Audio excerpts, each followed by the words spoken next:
That's why I don't be going to the puffy parties. They can hug you from the front and the back at the same time. March 2025. A Manhattan courtroom falls into stunned silence. Diddy, once the untouchable mogul of hip-hop, just lost it. Not during testimony, not in private, but right in front of the jury. The reason? An audio recording, allegedly leaked from 50 Cent's upcoming Netflix documentary, was played in court. And whatever it said, it hit Diddy hard. This wasn't just entertainment beef anymore. This was criminal. This was legacy-destroying. And it all started with a feud. 50 Cent and Diddy's rivalry has spanned decades, but this isn't just old-school hip-hop drama.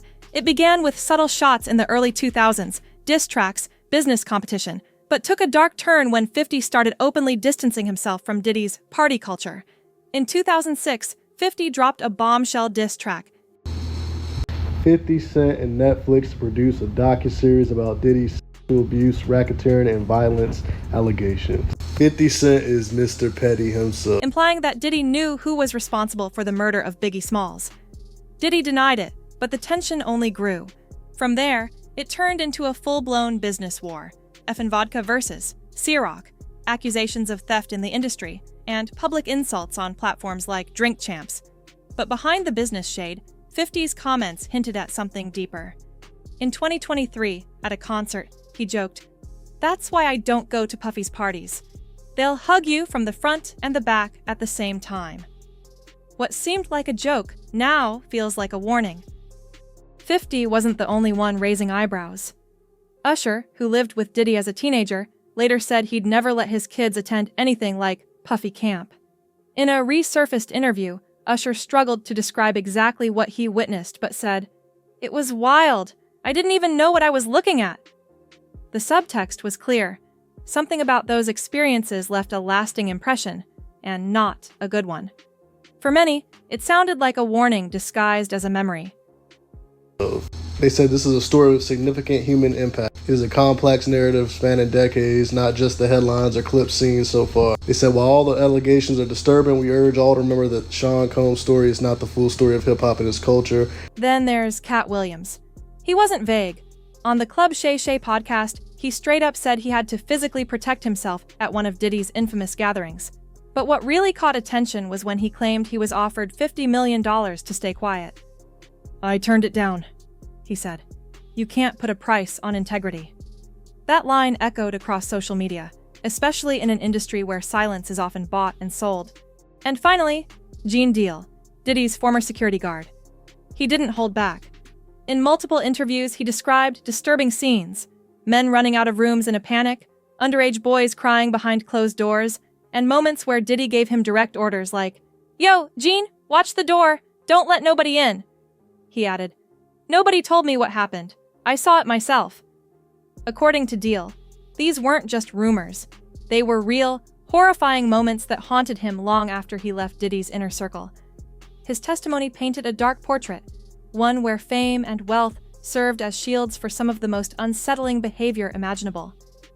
We aim to ensure that individual actions do not overshadow the culture's broader contribution. 50 trying to end this dude's career. I mean, it's already over for him, but he really trying to end it. He got the last laugh, so I mean, they've been going back and forth for years, and I guess 50 said checkmate. Yet, for years, the industry stayed silent.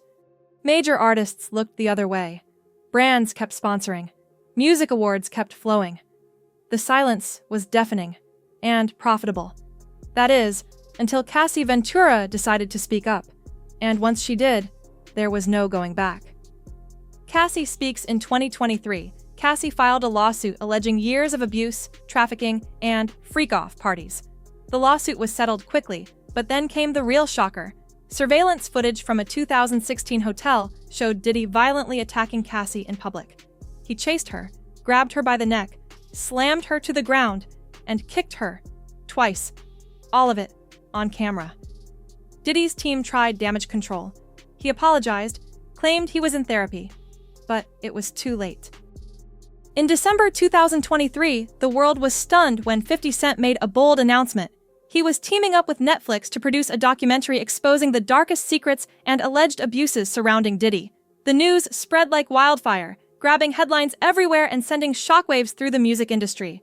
For months, A bidding war raged behind the scenes as major streaming platforms competed for the rights. By September 2024, one person who was always anti-Diddy and was always speaking about Diddy as a problematic person was 50 Cent. And it turns out that it's just been announced that he's created a docu-series on Netflix. I can't wait to see this. Netflix emerged victorious, locking in the project with award-winning director Alexandria Stapleton at the helm. 50 Cent made it clear he was on a mission, not just to tell the story, but to make a difference. He publicly promised that every cent earned from the documentary would go straight to organizations supporting victims of abuse. Fans and critics alike watched closely, knowing this was about much more than ratings or money. But 50 Cent wasn't satisfied with just making a film. He kept the pressure on Diddy by turning social media into his personal battlefield.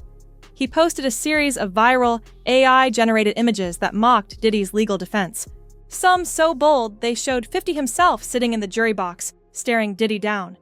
Every post sent the internet into a frenzy, fueling speculation and controversy right up to the start of the trial.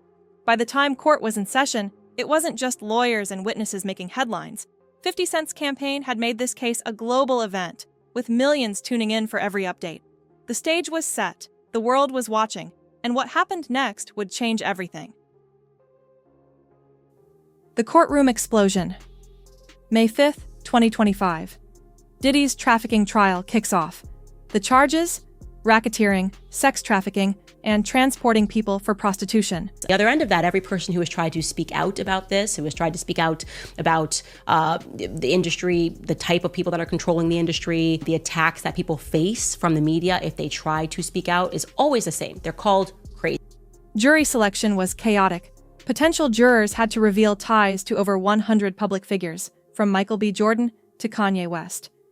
When opening statements began on May 12th, Diddy looked shaken. He asked the judge for breaks.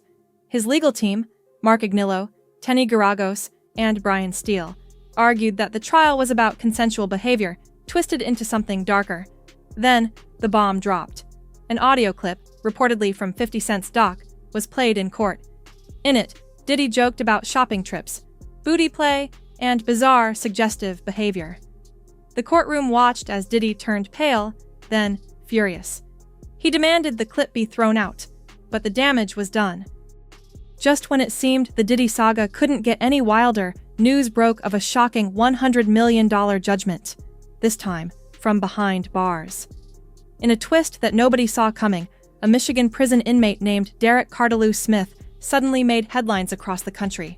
Smith, who is currently serving a sentence for serious crimes, including sexual assault and kidnapping, filed a lawsuit claiming that Diddy had drugged and assaulted him at a Detroit party all the way back in 1997. The story took an even stranger turn when Diddy never responded to the lawsuit or appeared in court. With no defense put up, the judge had no choice but to rule in Smith's favor. And an example of one such individual who went through those sorts of attacks is the actor Orlando Brown. He was on Disney, and I remember everyone telling us that he was totally insane and deranged when he was saying a lot of things that at the time sounded crazy, particularly granting a massive $100 million default judgment. On top of that, the court issued a restraining order and demanded that Diddy pay Smith $10 million every month. Diddy's legal team quickly fired back, saying Diddy never even met Smith, let alone assaulted him. They dismissed the claims as completely made up and called the judgment outrageous. But at least for now, the ruling stands, adding yet another bizarre chapter to the non-stop legal nightmare swirling around Diddy. This new headline sent social media into overdrive, proving that in this case, the surprises just keep coming. Raided, arrested, and indicted. Just 24 hours after that judgment made headlines, Diddy was arrested in a Midtown Manhattan hotel. The charges? Part of a federal grand jury indictment unsealed in court. According to the 14-page document, Diddy and his associates were part of a criminal enterprise: trafficking, abuse, forced labor, and more. The feds raided his homes in Miami and Beverly Hills, seizing digital evidence and even 1,000 bottles of baby oil. The indictment laid it out. Diddy used his fame, his business empire, and his inner circle to enable a decades-long pattern of exploitation. The Lil Rod tapes.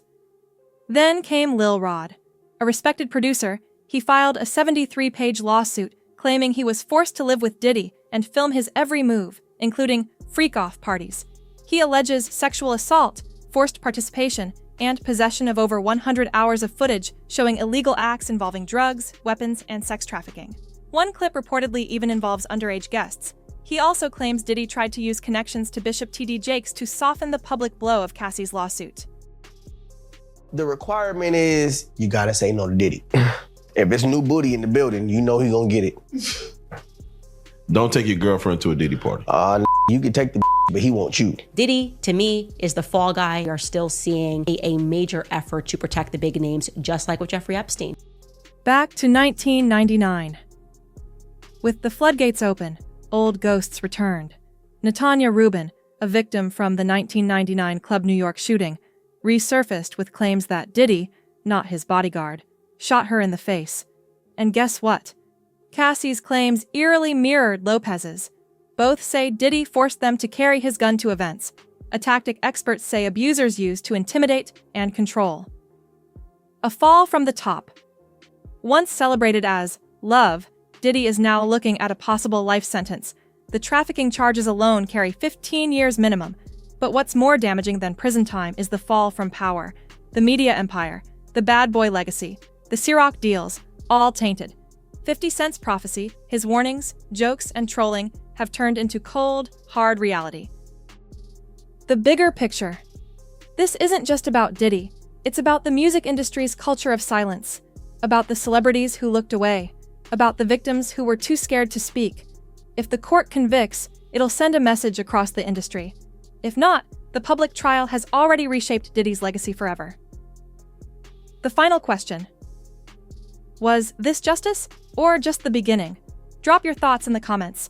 Do you think Diddy's empire is finished? Or is there still one more twist in this scandalous saga?